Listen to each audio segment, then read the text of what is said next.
kind of kick this off? Sounds great. We're super excited to be here this evening. We have some introductions to start off with, but we are 3 AP Physics readers. John, this is you. All right. Well, my name is John Frensley, and I teach at Prosper High School in Prosper, Texas. That's about 30 miles north of Dallas. I teach all the different levels of AP Physics. If you have been watching the Physics C Mechanics videos from the College Board, you recognize my voice. I've been a consultant and a coach with National Math and Science Initiative since, I guess 2013. I've been an AP Physics reader since 2016. I've only read the Physics 1 exams, but I mean, you talk to other people, so you get some idea of how the other exams are read. I have a Facebook page. All you have to do is search Frensley Physics, Facebook on Google. What I've been doing is posting a page of 4 questions every day. It's just automatically posted by Facebook. Each question aligns with one of the physicses, 1, 2, mechanics or EMAG, and then the next day the solutions are posted. They're written specifically for this year's exam format, so they are meant to be answered in like 5 minutes, text only. It's not a full free response. It's just a small task. And then some of them say, like the P1 might say this overlaps with mechanics, or the CE Mag might say, well, this overlaps with P2, which means that you can use the same question as a different class for extra practice. So that's me. All right, cool. Thank you, John. My name is Christian Horner. I teach in Westfield, Indiana, just north of Indianapolis, Indiana. I've got AP Physics 1, AP Physics 2, and both mechanics and E&M. I'm also an instructional coach, and so I teach half the day, and then I help teachers half the day. I've been a NMSI physics consultant and coach, and I've been a reader for a few years. So that is me. Mr. Strouderman. My name is Joseph Strouderman. I'm the Science Department Chair at Lawrence Free State High School. It's in Lawrence, Kansas, about half an hour west of Kansas City. And like Mr. Frensley, Mr. Horner, I teach all the AP Physics. I'm a question leader at the AP Physics reading. This will be year 9 for me at the reading. NMSI coach, and I also do consulting for College Board. I teach AP Physics teachers, so I teach AP Physics. I'm also currently the co-chair of the AP Physics 2 Development Committee. We are going to start off with, I think, a little bit of chat about a great method that Mr. Frensley is world renowned for, and that's this ABCD method of answering qualitative conceptual questions. Now, this is not the order that Mr. Frensley necessarily advocates to accomplish answering a qualitative or conceptual question in this order, but ABCD is a great way to remember to do all 4 of these things. A stands for answering the question. B stands for applying basic physics or basic principles or equations to the task. C stands for cite information from the situation. I also like compare contrast. Those are also really good C's to remember to do. And then D stands for draw the ideas together. I personally prefer a variation of this order, which is CBDA, which is what the next slide is about. Now, the reason that I advocate for this approach is that after reading probably upwards of 100,000 exams over the course of these 9 years, one of the things that I see a lot of times students doing is answering the question from their gut, not from their brain, and then making up basic physics to match it. And so I would strongly encourage you to have as your lowest priority for a question is the answer. The first priority is citing important information from the situation. Sometimes this may be comparing 2 different aspects of a situation or 2 completely different situations, and you're having a compare contrast. Then apply basic physics to those cited information from the situations, and then finally draw those C's and B's together into a cohesive argument, and then at the end answer the question. I think following this CBDA approach is a fabulous, amazing way to answer conceptual questions, and it really makes you focus on a framework for answering questions. A lot of times I see students answering for example, circuits questions in E&M or in Physics 2, where they're using a very clear approach. But then when students are asked to do conceptual or qualitative questions, they kind of flounder and they're kind of just using what we refer to sometimes as a shotgun approach, where they just kind of throw a bunch of information out. So what I like to do now is give you a couple different examples of CBDA in action. So maybe a little bit different. I'm gonna throw in here. Oh yeah, sorry, Other. I'm going to throw in here. Go for it, Frensley. So the original construction of ABCD was really exactly kind of what Mr. Strouderman was saying, was as a checklist, right? Just make sure you do all four things. And I certainly teach my students that it's just fine to put your answer at the end. If you do put your assertion at the end, on a normal AP exam year, I tell my students to underline it. This year, I would say hit caps lock. We readers are not going to be offended if the last sentence of your remarks say, so, and therefore the block goes farther, block B goes farther, or whatever your assertion is. So your assertion needs to be something that is, block B goes farther or shorter, or takes more time, or has greater acceleration. And then the C of compare and contrast, you're comparing and contrasting physics quantities. In case A, there's a greater height. In case B, there is more friction or whatever kind of thing. And then basic physics could be, you could say Newton's second law, or you could say F equals ma, or you could say more force means more acceleration. All those things count as Newton's second law, for example. But yeah, I definitely agree with this order. I think it's a more elegant order. But if nothing else, when you're sitting there during the exam, hey, did I make a clear answer? Block B takes more time to go down the incline than block A. And then did you do at least talk about this situation and say the basic physics that's always true? All right. Yeah, and I think I'm going this to is back to you, Christian. Oprah. Yeah, and this is Christian. I really think when I've read, the big thing that students miss is just putting the basic physics in. They're so caught up on the answer that they say, block B has more energy, and it's because it's on the ramp. But then they never talk about how that energy is transformed from one thing to the other. So please, please, please, please, please make sure you include that basic physics. And I really appreciate Mr. Frensley bringing up this idea of being able to say Newton's second law, or F is equal to ma, or more F, more A. I think that we have a unique situation, or you guys have a unique situation this year, and that is to be able to write all over your equation sheet. And so as the co-chair of the Physics 2 Development Committee, I'm thinking about a lot of equations that also have names. For example, the continuity equation or Bernoulli's equation. And normally you may forget those when it comes to test time because you're in the middle of a long exam and you have a little bit of a brain fart. But what's nice this year is you could actually write on your equation sheet a little note saying, oh, this is Bernoulli's equation, that big gigantic one in the fluid section, or that A1V1 equals A2V2, that's the continuity equation. And so I think that I appreciate Mr. Frensley bringing that, because that's a really great reminder for me to tell you that taking notes from your equation sheet is a great tip this year. Also, one of the things that I've been advocating students to do is perhaps box or put circles around equations that are similar to one another. So it's a little bit easier to differentiate. Here are my kinematic equations, here are my energy equations, just to kind of differentiate things. So let's apply this ABCD method to this problem here, which was in the 2017 AP Physics 1 exam. This was question number 4.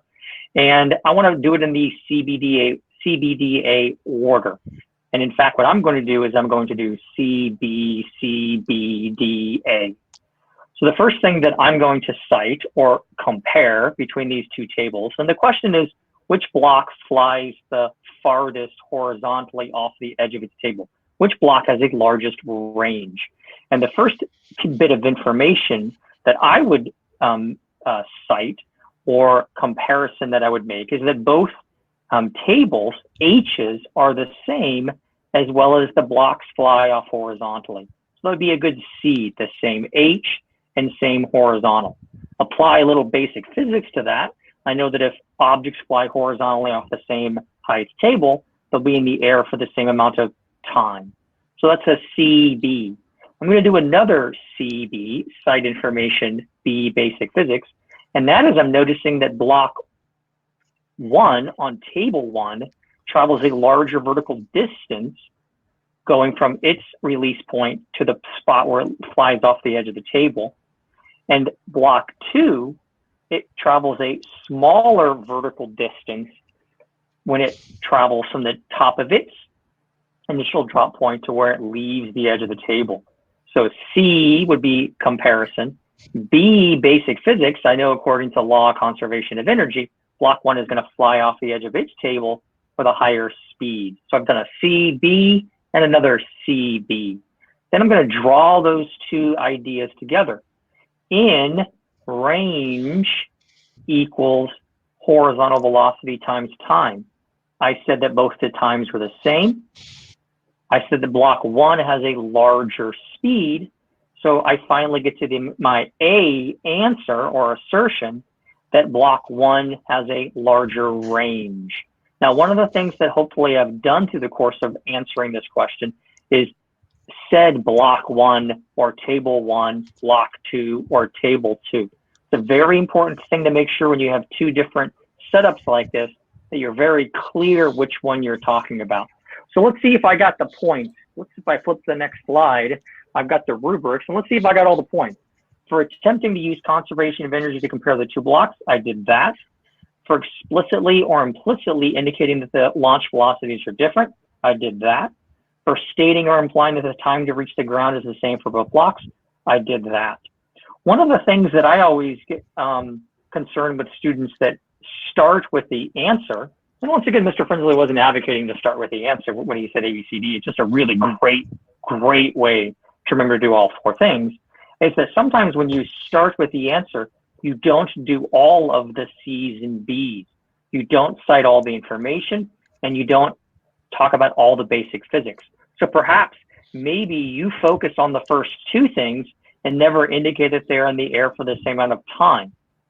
You may miss that third point. So it's important to make sure that you cite all the information and talk about all of the basic physics that's involved.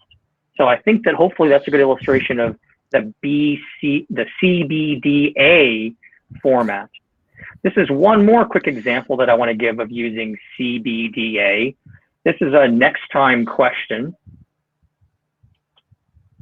Emma, that's a great question, because if the two blocks were not in the air for the same amount of time, if they were in the air for different amounts of time, then they may not hit the ground with different ranges. It's the fact that they're in the air for the same amount of time and have different horizontal speeds that allows me to say conclusively the block 1 travels farther horizontally. So for example, if block 2 was perhaps higher, had a larger h, its smaller speed and bigger t in that case would allow it to have the same horizontal range as block 1. But the fact that one of the two things...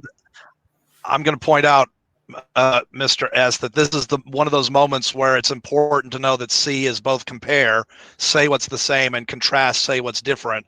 And the what needs to be a physics quantity: energy, force, momentum, in this case, time. The time is the same because the launch height is the same, but the height change on the track is less, so less potential energy becomes less kinetic energy, that's less speed or something like that. And this is one that takes like a couple or three sentences, but I would watch out for the word briefly. We've put a lot of pressure on the AP exam people that if they use the word briefly, it means that you can probably knock it out in a single sentence. And so if they say briefly explain, please don't write a long paragraph, right? Try to get a sentence in and move on. I don't know what you think about that, Mr. S, but that's what I've been hearing. I think you bring up a really good point this year. One of the main things that I'm concerned as an item writer is that normally we can limit how much you write by just not giving you very much physical space to write. We spend more time than you possibly imagine trying to decide how many returns should be between two different questions. And we spend a lot of time talking about, is this enough space? Is it too much space? One of the things that we always get frustrated with are 3-page questions, when it's a regular year, because that third page is usually a whole entire page, and students usually fill it with way more information than possible. And so one of the things that I would encourage you this year is to really make sure that you don't spend too much time answering questions. We try our best to tell you all the things you should be talking about, and so don't try to spend an inordinate amount of time answering all of the questions. I think to Emma's point, it's necessary to indicate they're in the air for the same amount of time, because if they weren't in the air for the same amount of time, then I couldn't conclusively say which block traveled farther. And so just to finish up really quickly, the CBDA example on this next slide, which is this next time question, it's another good illustration of using this amazing framework, ABCD, to answer your questions. This one talks about which ball gets to the end of its track first. And so I want to especially emphasize not answering the question until the very end in this part. So the first thing that I would cite, compare, contrast, is that both balls start from the same height hill. I'm seeing, and then being, according to the law of conservation of energy, they'll both be traveling at the same speed at the bottom of the hill. The next thing that I would cite is the one that is going to win the race is the one that's going to be this one that's going to have the highest average speed. That's a little bit of a basic physics, and I'm citing that they're both the same distance track. And the one that's going to win the race is the one that's going to have the highest average speed. In this case, ball B has a higher average speed because it's going faster the entire time it's in the dip. It's a common misconception that slowing down means slower. It doesn't mean slower. If we're both going at 40 miles an hour and I speed up to 50 and then slow back down to 40, I'm going faster than you the entire time, even when I'm speeding up, even when I'm slowing down. And so focusing on the answer at the end allows you to get lots of points. One of the things to know about the AP Physics exam is that the correct answer doesn't get you all the points. You need to make sure that you do a lot of C's and B's along the way. I've got some extra slides here now about the format of this year's AP Physics exams. 4 different exams. The nice thing about each of the exams is that the timing is the same. The 25 minutes at the top there and the 15 minutes at the top there are the amount of time that you should be typing out your answers. There is an additional 5 minutes at the end. The timer will say 30 minutes and 20 minutes, but the 25 and 15 is how much you should spend typing. The last 5, when your timer turns red and you have a pop-up warning, is when you should start uploading your answer. And if you haven't gone to cb.org/AP demo yet, that's a really important website for you to test out your tech. Make sure you're not using Internet Explorer is an important thing to remember. AP Physics 1 and 2 tests. FRQ number 1 is a qualitative quantitative translation. FRQ number 2 is a paragraph length response. That's for Physics 1 and for Physics 2.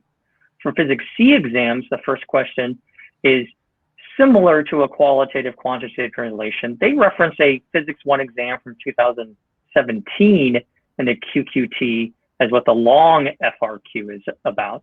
And then the description of the short FRQ for Physics C sounds a lot like an experimental design question. The next slide talks about some tips and tricks for QQT questions. This is on all 4 AP exams. The key thing about the QQT is we're looking for multiple representations. We're looking for you to say similar things in different ways. And it may not necessarily be qualitative then quantitative. It may be quantitative then qualitative. And this year, I would strongly encourage everyone to take a look at that Physics 1 exam from 2017, because they give a great illustration of how we can give quantitative questions, specifically by giving you a complex equation and asking, what about that equation is right or what about the equation is wrong? The nice thing about QQT questions is that since we kind of ask you to do the same thing over and over again, maybe you don't quite click on part A, maybe part B helps you click and go back and look at part A. And if you feel like you're repeating yourself, you're probably doing it right. And one thing that you for sure know is going to happen during translation portion is you're going to be asked about how those two parts are related to one another. So one of the things to know for sure, for example, in that question with the two balls traveling down the different ramps, is that perhaps we could give you velocity time graphs, and we could ask, how does your qualitative reasoning match the quantitative reasoning in these velocity time graphs? So QQT on all 4 exams-ish. For the CE, it'll be similar on the CE exams. And the second question on the Physics 1 and Physics 2 is a question you're used to, which is a paragraph argument short answer question. One of the things that's important to know about this question is that it's not just a paragraph. It also has several other parts in addition to the paragraph. So there's a great document on the AP Central website, the College Board's website, called under Classroom Resources, about the paragraph argument short answer. The paragraph argument short answer, the paragraph part, is usually 5. Last year on the Physics 1 exam, it was 6. One of those points is what's called paragraph point. How to get that paragraph point? Do not contradict yourself. Stick to one approach. Don't try to shotgun answer it. Stay on topic. Don't just randomly throw out lots of different extraneous physics. So don't just throw out according to law of conservation of energy, because if it doesn't match, then it's not going to give you that paragraph point. So one of the things that I keep seeing in the chat is about writing, handwriting answers versus typing answers. I promise you that this year's AP Physics exams, all of them are designed to be typed. If you can type faster than you can handwrite, you should be typing. If your handwriting is better than typed, I don't think it probably is. There's no reason. You're not going to have to write a bunch of equations out. You're not going to have to do any drawings. You're not going to have to draw free body diagrams. You're not going to have to draw a graph or sketch a graph or plot. You're not going to have to do a lot of you're not going to have to do any sort of long derivation. You're going to have to be typing out transcripts of verbal explanations. And another thing, as far as Greek letters go, you know, one of the things that we can do, instead of giving you fancy Greek letters, is we can give you regular old letters. So for example, instead of giving you rho for density, which is the symbol we use for Physics 2, we could just use capital D instead. So that's a way we can get around using Greek letters. So one last slide, that's for the Physics C exam, and that's the second question, which is experimental design FRQs. Design the most basic lab you can, nothing convoluted. There was a question a couple years ago where we asked students to determine the coefficient of static friction between a block and a bore. We have students do just convoluted things, or they put it on a record player and spun it around and blah, blah, blah, blah, blah, blah, blah. Focus on basic ones that you can describe. Don't forget multiple trials. Just be very explicit. See, I'm going to vary that independent variable 10 different times and measure the dependent variable as a result. And each time I'm going to do it 3 times. Make sure you list what measuring device you're going to use for each measurement. Also be very clear about which axis you're going to graph what. One of the things I see students kind of brain fart about is saying they forget that it's Y versus X. We'll assume it's Y versus X if you say it's something versus something. So just say, I'm going to graph this on this axis, I'm going to graph that on this on the X-axis, that on the Y-axis. And finally, be clear about what information that graph gives you. So if the slope gives you something useful, do I have to do something with the slope afterwards? I think Mr. Horner's got some good tips and tricks about experimental design procedures for you Physics C folks out there. So Mr. Frensley, not only did he do the ABC format, he also did something called make sure that your procedure is squared away. And I've just modified it a little bit, and I call it D square. So on this year's test, you're not going to draw any diagrams. Instead, you're going to need to really do a good job of explaining your experimental procedure. And remember, this is only on the AP Physics C exam. So this is not going to be on the Physics 1 or on the Physics 2. But it's going to be very, very important if you're taking AP Physics C that you can do this very well. And so one of the things we'll do is we'll attach this to the slides that we have and make sure that you can access these too.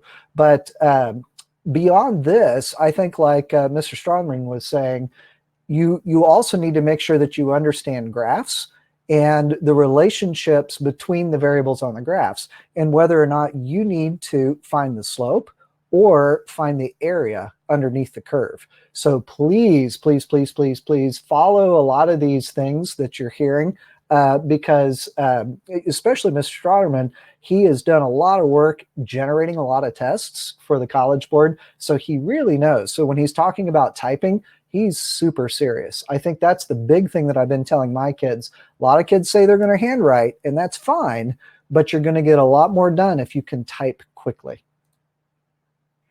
So we were tasked with going over some tips and tricks for this year's exam. Oh, I guess I stole your thunder, Mr. Horner. Go for it, buddy. No, go ahead. You're doing great. So I think that if you have not gone to the AP demo site, so that next slide there is the one that I was looking at, Mr. Horner. That if you haven't gone to that cb.org/AP demo, you got to go try that demo out. Very important. Sit there and wait for the timer to go down. See what happens at 5 minutes left. Also, make sure you get that e-ticket. That e-ticket is super, super, super, super important. You're going to get that e-ticket emailed to you 2 days before the exam.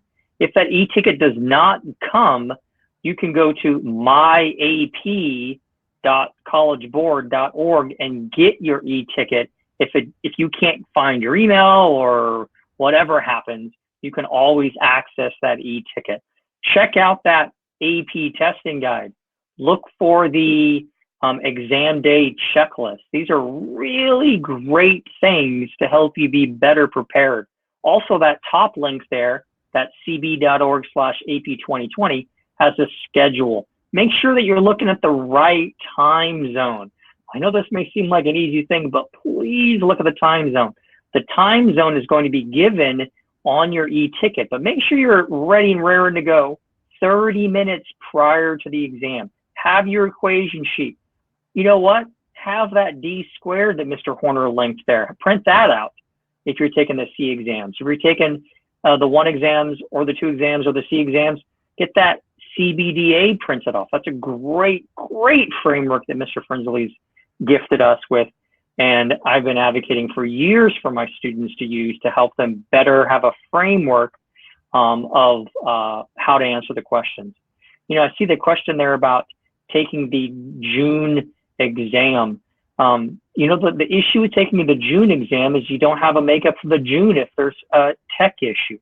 Take the exam unless there's something super serious stopping you from taking the May exam. Take the May exam date, because if you have a tech issue, then you can take the June exam. So if there's some life and death issue that you can't take the May exam, that'd be the only reason I would say not to take the May exam. Take the May exam test date, and if you have a tech issue, then you can use the June as a backup.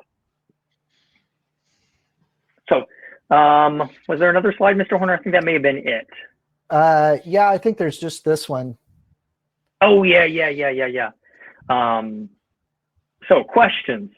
We're here to help you with reading tips or tricks, FRQ types and tips, 2020 exam formats, what to do and not to do when answering FRQs, how to prepare. I think watching the videos that Mr. Frensley and Mr. Jacobs and Mr. Beck are making, Ms. Jensvold are making, check those out on YouTube. They're fabulous. And look at the released exams on AP Central. You can find those at apstudents.collegeboard.org. You can find the exam questions from 15, 16, 17, 18, and 19 for the Physics 1 and Physics 2, and all the way back to 99, I believe, for Physics C. I think practicing the MC questions are fine. I think I would focus on the FRQs. I think MCQ questions are good for just quick content practice, but making sure you're practicing typing out your answers is very, very, very important. Yeah, and Mr. Frensley, I can guarantee you that the AP exam questions in June will not be harder. When we write exam questions, we don't consciously decide which questions go on which exam. That's a random process. And so the June exam being harder than the May exam, not a thing. Similarly, if you were to take AP exams next year and you get a different version than another person in your class, if you're taking the operational versus the international, one exam isn't necessarily harder than another exam. And even if it turns out that one exam question is harder than we think it is, then we can fix that in the standard setting process. So there's a process that takes place after the exam where we set the cut scores. And those cut scores are not the same for all versions of the exam. We set cut scores individually for different versions of the exam to fix the issue we strive not to have of one exam being slightly harder than another exam. So I think we're doing a lot of questions in the parking lot. That's that ask a question at the bottom. And also feel free to type away in chat and we'll chime in with answers. And Peter, CB is not going to post the FRQ questions 2 to 3 days after the exam, just for the reason that it's much different than the previous years. Yep. One thing they will be doing is emailing teachers their students' answers to the questions, including the questions, at the end of May. I think a lot of the questions that I'm seeing are, just kind of general things about the test too. The Google slide deck that you have has links to all these already pre-populated. So when you click on it, it should take you right to a lot of the resources. So if you've not seen a lot of these, it's well worth your time to go through and click on the links and make sure that you see them. There is a demo so that you can try to upload an answer or a solution from a Word doc or from a Google Doc.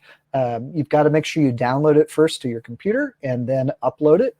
But other than that, that should be there. There is an exam day checklist. This would be probably one of the most important things to make sure that you do, because you're going to want to make sure you know your AP ID, make sure you always write your name on your exam, and make sure that you know exactly what time it starts in your area. So someone asked about the Princeton review books. I think the review books are great. I think that they're good for reviewing content this year. Obviously for the format, they won't match, but that's not their fault. There were some questions about some other good videos to watch besides the YouTube ones, which that would be the very first thing. If you haven't watched all the YouTube videos, make sure you do that.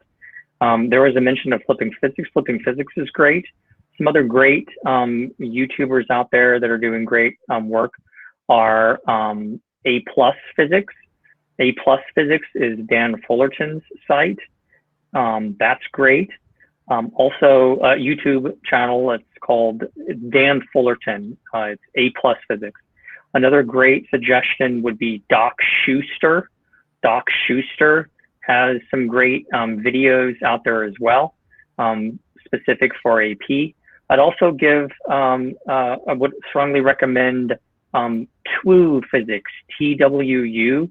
Her name is Yajong TWU. She's an AP Physics reader, and she does really great YouTube videos for all of the AP Physics. As an AP Physics reader, I can't encourage her to encourage her enough. Yeah, Flipping Physics is great. Doc Schuster, DOCSCHUSTER. That's a YouTube channel. Also, Dan Fullerton. Dan Fullerton is the A+ Physics. That's a YouTube channel as well. And I'd also encourage you, TWU, TWU Physics. Her name is Yaojong TWU. She's a AP Physics teacher. and an AP Physics reader, and her videos are really great. A+ Physics also has a great online resource that you can use. But the two things that I would encourage you to do is look at the YouTube live videos from College Board, and also go to apstudents.collegeboard.org and find your course and go to the exam page and go back and look at the released FRQs and the rubrics. That's under apstudents.collegeboard.org. I think the nice thing about AP, about flipping physics is if you go to algebra, so go to physics videos, go to algebra, and then go to AP Physics 1 review, there's actually a little review for all of the different topics. And the other nice thing about it is when you click on that review, you'll see there's lecture notes there. You can open those lecture notes, and these might be a good resource too, to go through and take a look at, maybe even print out, have handy just in case there's something that you need to review, or download them and have them in a PDF that you could search through. So that's just another way of kind of looking at it. The A+ Physics site is another really good one to do that with. Yeah, I would just like to reiterate that what one of the people said, that some of those websites don't have a lot of more strenuous CE&M material, but like was mentioned, TWU does. Her YouTube channel has a lot of great E&M videos, and she's actually actively making some right now, and they're really easy to understand. And I even go back and watch those videos sometimes just to give myself a little bit of thoughts in my head of ways to better say things. Yeah, TWU Physics, it would be a YouTube channel. Oh, well, there you go. Yeah, so this is her site, which is really nice because it's got a lot of things in it. It'll go through, you can kind of see what's there. But the YouTube channel is also here. Yep, TWU has mechanics contents as well, yeah. And so I'll go ahead and hyperlink these as you guys go on.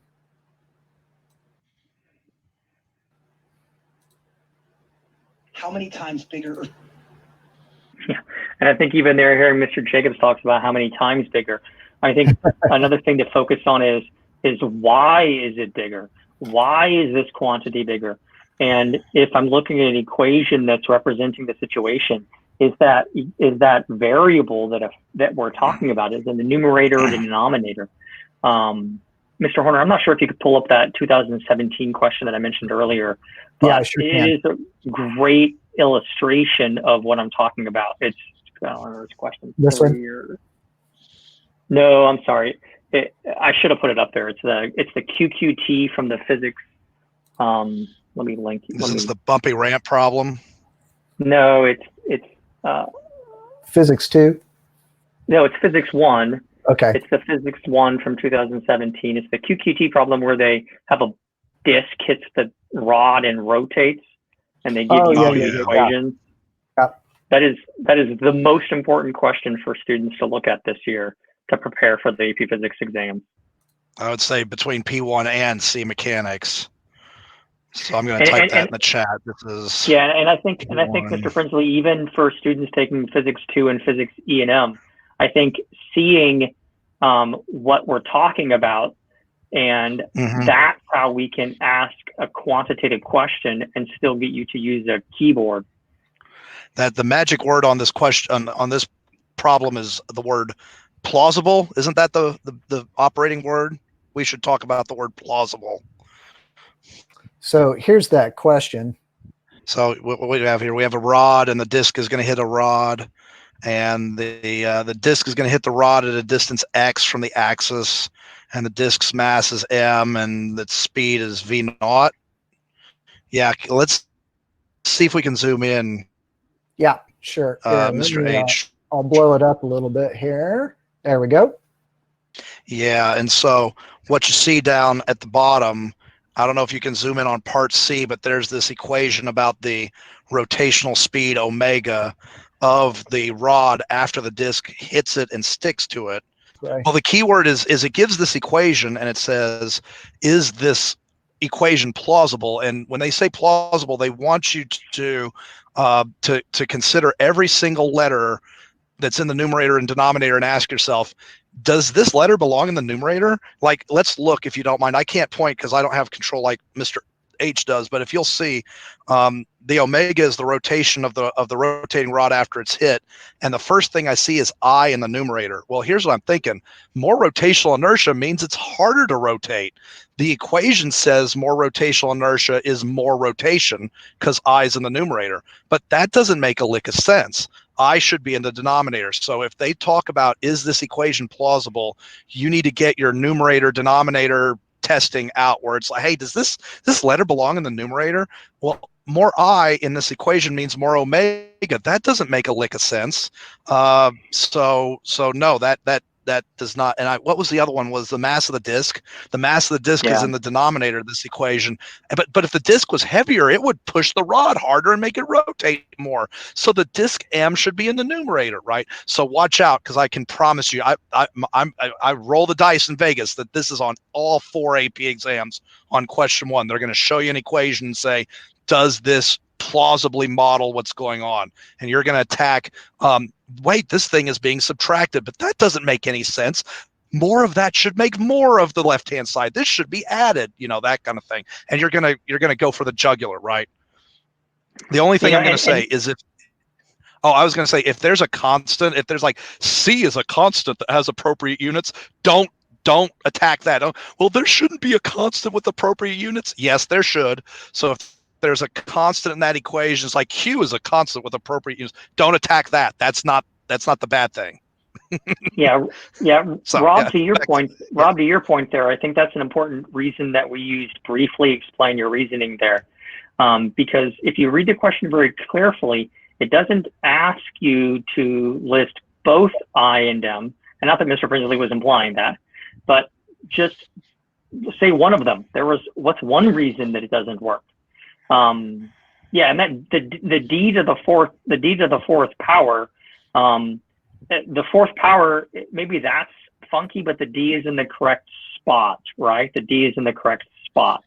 And it says without deriving the correct equation. So they're not asking you to go through a bunch of derivations. The other thing I would mention is that if you look at part B, it says, regardless of whether this equation for angular speed is correct, does it agree with your qualitative reasoning in part A? So translating between quantitative given equation and qualitative answer in A is a key point in QQT. Now, why is D in the denominator? Because if I have a longer rod, it's going to have more moment of inertia, larger rotational inertia, and it's going to not want to rotate as much. Exactly right. Exactly what Mr. Frinsley was mentioning there. And I do want to point out that my answers here in the chat, I am trying to model what you can actually type on the AP exam, right? So I think, Mr. S, if you saw that response to this question on a typed AP exam, you're probably thinking this kid knows what they're talking about. And it's hard to reach that point. But if you can type something or write something and the reader is like, this kid knows what they're talking about, we might forget to ding you if you make a small mistake or something like that. We really are trying to give students as many points as we can. We're on your side, but you got to give us something to work with. You know what I mean? As long as that small mistake doesn't contradict something that they've said, right? Yeah. Unless you come back, I've seen that before where they'll say more and then later on they'll say less, and it's like, crap. I have to take the one that's the most wrong, right? Yeah, so exactly. You got to watch out. The nice thing about this question too is if you look at all of the parts, there's no reason to do any sort of derivation. In fact, they explicitly tell you not to derive equations. Yeah, exactly right, Mary. If you just look at the two equations, I respect this remark here. I'm afraid of contradicting myself, and I'm like, well, reread what you wrote. And gosh, part of it is just not getting flustered during the exam. I feel like so much of the AP Physics exams is trying to con you into thinking you don't know what you do know. I know that I'm whenever I write problems, I want students to be confused out of the right answer. And then when I go over the right answer, they hit themselves in the head and they say, gosh, I knew that. Like, that makes perfect sense now, and then they feel like it's their fault that they got it wrong, not mine, right? So just keep your wits about you on this exam. So Ian, that's another good piece of advice to give you too, is if you're taking the mechanics exam or the E&M exam, I would encourage you to perhaps print off the one exam, the one equation sheet or the two equation sheet. Because sometimes when students look at the calculus versions of the equations only, they don't help as much sometimes as the algebra versions of the equations that are on the Physics 1 and Physics 2 equation sheet. So it's a kind of a nice little tip for those mechanics folks and E&M folks out there. And I should stop saying E&M, I should just say E, because this year, this is just electricity. So it's electrostatics and electric circuits this year on the Physics C E&M exam. Another thing I would point out about that, AP2 writers are crazy good at putting like 7 units of one question. One of the things that you'll notice a lot of times on the Physics 2 exam is that we'll pair up fluids and optics. And since optics is not on this year's exam, that's going to be a little bit more difficult to do. But you can still pair up fluids and thermo from the perspective of kind of thermo and fluids. If you have some sort of P is equal to F over A sort of information in the thermo questions, but we definitely can do a lot of 7 different units or perhaps 3 different units when we do statics, circuits, and magnetism. Reminder, the magnetism is still on the Physics 2 exam, even though it's not on the Physics C E&M exam. Yeah, I had a good one for Physics 2 on my site. I don't know if it's been posted yet, but it's like a balloon and you immerse it in a lake and you force it to go down. And if the temperature stays the same, what happens to the buoyancy force? And you have to say, well, more pressure means less volume because PV equals PV, and buoyancy depends on volume. So I think I even said, like, does the acceleration, like there's a rock tied to it. So does the acceleration increase or decrease? Well, the weight of the rock is the same, but there's less buoyancy opposing it. So the acceleration increases. I mean, that I don't think there's any paragraph length response that is that complicated, but they could link fluids and thermo together in a way like that. Peter, you asked about the review videos on College Board. One of the things that was causing a little bit of initial confusion is that the videos started off with topics that weren't going to be on the exam. And so, for example, in the Physics 2, they started off with optics and modern. And so those videos are out there, Peter, for you to go find. Jeffrey, what topics would they link in AP Physics 1? Well, the fact that this year's exam is just mechanics, everything. I mean, every topic could be linked. The 2017 free response, the scoring guide said that the answer needed to mention both I and M being on the wrong side of the fraction bar. I thought it only had to be one of them. I think it said for addressing I, M, or I. I'm looking it up real quick. That's the scoring guide. Yeah, if you look at it, I give it on my unit tests. So, but I thought it had to be one or the other. Okay, what is my prediction? Oh yeah. It says go ahead. For addressing, the second point is for addressing mass of the disk, I or both, either or both. Yeah.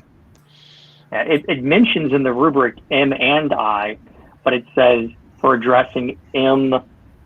Here, I'll just type it in chat. Yeah, either, but and while you're doing that, I'm going to answer this question, my prediction for the experimental design question. So I'm sitting here and I'm thinking, measure gravity with this setup, measure mu with this setup, measure rotational inertia with this setup, measure spring constant with this setup. Miriam, a good thing about centripetal force the thing about centripetal force that I would say is that centripetal force is not a force. It's a label for a force. So a object that's traveling in a circular path has a net force acting on it. And then net force is pointing towards the center of its circle. A lot of times in physics 1, we'll have what's referred to as uniform circular motion, where the thing is going at a constant speed in a circle. And in order for that to occur, there has to be a constant magnitude force that always points towards the center of the circle. It doesn't necessarily have to be a singular force. It could be a net force as well. We have a label for that singular or net force that results in things traveling in circles, and we call that a centripetal force. So there are teachers out there that don't ever use that word in class because of the confusion that it causes. And in fact, on the AP Physics equation sheet, you'll notice that they don't give an equation for centripetal force. They give an equation for circular acceleration, that v squared over r. And so centripetal force is not something necessarily to find, more as what is a force or net force that's causing something to travel in a circular path. We call that force, we label that force or net force a centripetal force. Yeah, I tell my students, I'm like, if we vote for a class president, that's not a new member of our class, a new row on my my attendance sheet, right? So who's in our class of forces? Weight, normal, friction, tension, right? Well, in an orbit, weight is acting as the centripetal force. Like Mary could be the class president today. So centripetal force is not a new force. There's some situations where two forces work together, and together that's what Mr. S is talking about. The net force is the centripetal force, but it's not a new member of our class of forces like weight, normal, friction, and tension are. One of those, or maybe two of them working together, get to play the role of the centripetal force in a different situation. Yeah. Trying to answer questions the best I can here. Would it be possible for you to use CBDA for a simple harmonic motion question? Is that a request from Jeffrey? I don't know. Christian, can you bring up 2008 Sure. Physics 1 free response number 5 with the mass falling on the other one? 2018. Yeah, it's 2018 Physics 1. It's the last one. In Sure. my opinion, this should have been a shoe-in for my students. And I think out of 7 points, the average was like 0.7 of a point on this particular one. So without making you read it, I'm just going to set it up for you. This block M is wiggling back and forth on this frictionless surface.